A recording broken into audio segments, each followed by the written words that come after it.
Big boss Malayalam season 7 അവസാനിച്ചതിനു ശേഷം ആദ്യമായിട്ടാണ് final 6-ൽ ഉണ്ടായിരുന്ന കണ്ടസ്റ്റന്റുകൾ ഒരു വേദിയിൽ ഒരുമിച്ച് വന്നത്. അത് idea star singer season 10 reload പരിപാടിയായിരുന്നു. അപ്പോൾ ഇവരുടെ എൻട്രി ഒരു മാസ് എൻട്രി ആയിരുന്നു. എല്ലാവരും ഡാൻസ് ഒക്കെ കളിച്ച് അടിച്ച് പൊളിച്ചാണ് സ്റ്റേജിലൊക്കെ കയറിയത്. അനു കറുത്ത ഗൗണൊക്കെ ഇട്ട് അതീവ സുന്ദരിയായിട്ടാണ് വന്നത്. നമുക്കറിയാം അനു എവിടെ ചെന്നാലും ഒരു സ്പേസ് ഉണ്ടാക്കും.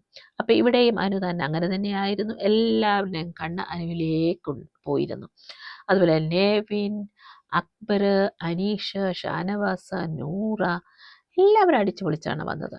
അപ്പം നമുക്കറിയാം 100 ദിവസം ഈ ബിഗ് ബോസിലൊക്കെ നിന്നിട്ട് അതിൻ്റെ സ്ട്രെസ്സൊക്കെ മാറ്റി വെച്ച് വളരെ ഫ്രീ മൈൻഡായിട്ടാണ് ഈ പ്രോഗ്രാം എല്ലാവരും പങ്കെടുക്കുന്നത്. അപ്പോൾ അവരെ കണ്ടാൽ തന്നെ അറിയാം എല്ലാവരും സുന്ദരനും സുന്ദരികളുമായിരുന്നു. അപ്പോൾ ഇവരുടെ എല്ലാവരുടെ വേറൊരു മുഖമാണ് നമ്മളിവിടെ കാണുന്നത് അല്ലേ. അപ്പം മിഥുൻ പറഞ്ഞത് ഇതൊരു TV ഷോ മാത്രമായിരുന്നില്ല, മലയാളികളുടെ മനസ്സിലിടം നേടിയ ഒരു പ്രോഗ്രാമായിരുന്നു. ശരിക്കും അങ്ങനെ തന്നെയായിരുന്നു. നമുക്കറിയാലോ, നമ്മളും 100 ദിവസം ഇവരുടെ കൂടെ സഞ്ചരിച്ചവരാണ്. നമ്മുടെ രാത്രികളൊക്കെ ധന്യമാക്കി തീർത്തത് ഈ ഒരു പ്രോഗ്രാം ആയിരുന്നു. നമുക്കറിയാം ഇതൊരു തികച്ചും ഒരു ഗെയിം ഷോ ആയിരുന്നു. അപ്പം ഇവിടെ അനുവിനെ പറയുന്നത്, അനു ഓൾറെഡി ഇഷ്ടംപോലെ പ്രേക്ഷകർ ഉള്ള ഒരു കണ്ടസ്റ്റൻ്റ് ആയിരുന്നു. അപ്പം ഈ ഒരു പ്രോഗ്രാമിലൂടെ എന്നാൽ ബിഗ് ബോസിലൂടെ കൂടുതൽ ആൾക്കാരെ പുള്ളിക്കാരി വശത്താക്കി എന്നാണ് മിഥുൻ പറയുന്നത്. ശരിയാണ്. പിന്നെ സ്വാഗതം ചെയ്തത് അക്ബറിനെയാണ്. അക്ബർ ഈ ഒരു ഐഡിയ സ്റ്റാർ സിംഗർ സീസണിൻ്റെ മെൻറ്ററായിരുന്നു എന്ന് ഞാൻ ഇപ്പോഴാണ് അറിയുന്നത്. അപ്പം ഇത് ചോദിക്കുന്നൊരു ചോദ്യമുണ്ട്, അക്ബറിനെ കുറിച്ച് നിങ്ങൾക്ക് എന്താണ് അഭിപ്രായം? അപ്പം അനു പറഞ്ഞത്, അക്ബർ നല്ലതുപോലെ ഗെയിം കളിച്ചു, അക്ബർ നല്ലൊരു ഗെയിമറായിരുന്നു. അപ്പം ചിത്ര ചേച്ചി പറഞ്ഞൊരു കാര്യമുണ്ട്, ഞാൻ ബിഗ് ബോസ് നടന്നിരുന്ന സമയത്ത് TV ഓൺ ചെയ്യുന്ന ടൈമിൽ അക്ബറിൻ്റെ വേറൊരു മുഖമാണ് ഞാൻ കണ്ടത്. ശരിയാണ്, അക്ബർ ഇങ്ങനെ ആയിരുന്നില്ലെന്നാണ് എല്ലാവരും പറയുന്നത്.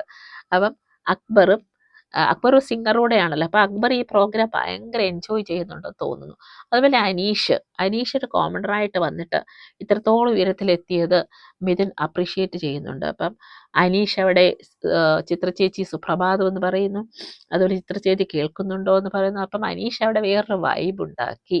ശരിക്കും അനീഷ് 100 ദിവസം ബിഗ് ബോസിലുണ്ടായിരുന്ന ടൈമിൽ അനീഷിൻ്റെ വേറൊരു മുഖമാണ് നമ്മൾ കണ്ടത്. ശരിക്കും അനീഷ് അങ്ങനെ ആയിരുന്നില്ല. ഇതാണ് അനീഷ് അത് പക്കാ ഗെയിം സ്ട്രാറ്റജി ആയിരുന്നു അനീഷ് അവിടെ കാണിച്ചു കൂട്ടിയതൊക്കെ. അപ്പം നെവിൻ അടിച്ചു പൊളിച്ചാണ് നിന്നത്. നെവിൻ പറയത്തില്ലേ, അല്ലേ എന്താടാ മക്കളെ, അതും പുള്ളിക്കാരൻ പറഞ്ഞു.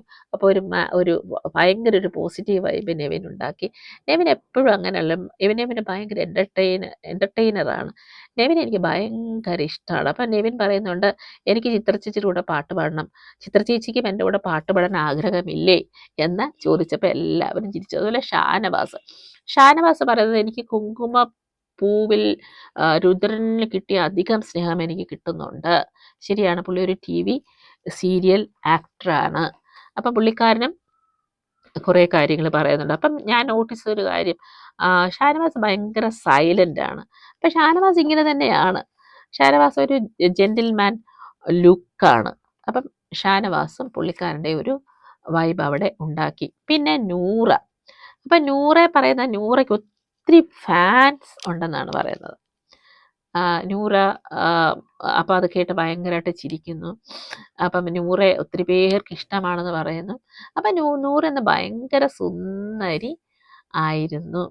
അപ്പം എല്ലാവരും അവിടെ ഒരു വൈബ് തന്നെ ഉണ്ടാക്കി. അതിനുശേഷം 2 ഗ്രൂപ്പായിട്ട് തിരിച്ചു, ഗുരുകുലം, കോൺവെൻറ്റ്. അപ്പം 3 പേരെ അക്ബർ, അനൂപ്, ഷാനവാസ് അവരൊരു ഗ്രൂപ്പിൽ, നൂറ, നെവിൻ, അനീഷ് വേറൊരു ഗ്രൂപ്പിൽ. അങ്ങനെ ആ ഐഡിയ സ്റ്റാർ സിംഗർ തുടങ്ങി. അപ്പം അതിൽ നെവിന് ഭയങ്കരമായിട്ട് ഡാൻസ് കളിക്കുന്നുണ്ട്. അപ്പം നെവിനാണ് എവിടെ ചെന്നാലും ഈ ഡാൻസും പാട്ടുമൊക്കെ അറിയാവുന്നതുകൊണ്ട് നെവിൻ അവിടെ ഒരു പ്രത്യേക തരംഗം തന്നെ ഉണ്ടാക്കി. അതിനുശേഷം അനുമോള് പിന്നെ ഡാൻസുകാരിയാണല്ലോ, അനുമോളും നല്ലതുപോലെ ഡാൻസ് കളിച്ചു. അപ്പം നൂറയ്ക്ക് ഭയങ്കരമായിട്ടൊന്നും ഡാൻസ് കളിക്കാൻ അറിയത്തില്ല, എന്നാൽ നൂറയ്ക്ക് ഒക്കുന്നത് പോലെ നൂറയും ഡാൻസ് കളിച്ചു. അപ്പം എല്ലാവരും ഡാൻസ് കളിച്ചു. അപ്പം അതിനകത്ത് ഷാനവാസ് അത്ര വലിയ ഡാൻസ് കളിച്ചില്ല. പിന്നെ അനീഷും ഡാൻസ് കളിക്കാൻ അറിഞ്ഞുകൂടാത്തോണ്ട് കൈയടിച്ചു. ബാക്കി അക്ബർ പിന്നെ സിംഗറാണ്. എല്ലാം പുള്ളിക്ക് പറ്റും. ഡാൻസും പറ്റും, പാട്ട് പാടാനും പറ്റും. അപ്പം ഈ ഒരു വേദി അവർ ഭയങ്കര കളർഫുള്ളാക്കി. അപ്പോൾ ഒരിക്കലൂടെ ഇവരെ ആ വേദിയിൽ കാണാൻ കഴിഞ്ഞതിൽ ഭയങ്കര സന്തോഷമുണ്ട്. എല്ലാവർക്കും നല്ലത് നേരുന്നു.